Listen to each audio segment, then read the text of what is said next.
আপনি যখন রিসার্চ শুরু করবেন, প্রথমেই একটি বিষয় ক্লিয়ার হওয়া উচিত। আপনি কি নিউমেরিক্যাল ডাটা নিয়ে কাজ করবেন? নাকি মানুষের চিন্তা, অনুভব, অভিজ্ঞতা নিয়ে? এইখানে আসে কোয়ালিটেটিভ এবং কোয়ান্টিটেটিভ রিসার্চের পার্থক্য।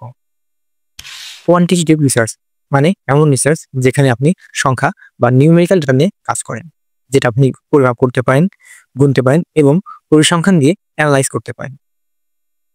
ফর এক্সাম্পল, ধরুন আপনি জানতে চাচ্ছেন আপনার ডিপার্টমেন্টের একজন শিক্ষার্থী দিনে কতবার কফি খায়। সেজন্য আপনি সার্ভে করতে পারেন ডাটা কালেক্ট করার জন্য। পরে তা থেকে এভারেজ বের করতে পারবেন। এটা হলো একটি কোয়ান্টিটেটিভ রিসার্চ। আবার ধরুন আপনি জানতে চাচ্ছেন কেন একজন শিক্ষার্থী ক্লান্ত হলে কফি খায়। এখানে আপনি সংখ্যা দিয়ে তা বের করতে পারবেন না। এটা একটি অপিনিয়ন বেসড কোশ্চেন, সেজন্য এটা কোয়ালিটেটিভ রিসার্চ।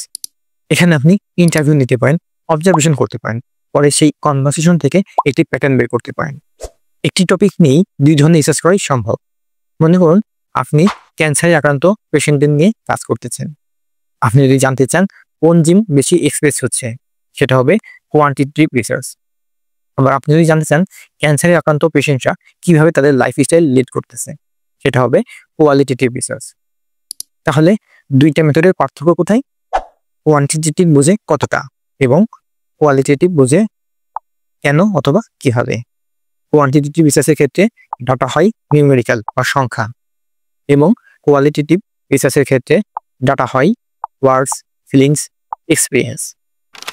তো আপনার রিসার্চের ক্ষেত্রে আপনি কোনটা নেবেন, এটা ডিপেন্ড করে আপনি কি ধরনের কাজ করতেছেন, আপনি সেখান থেকেই কি বের করতে চাচ্ছেন। আপনি চাইলে দুইটি অ্যাপ্রোচই একসাথে ব্যবহার করতে পারেন, যেটাকে বলে মিক্সড মেথড রিসার্চ।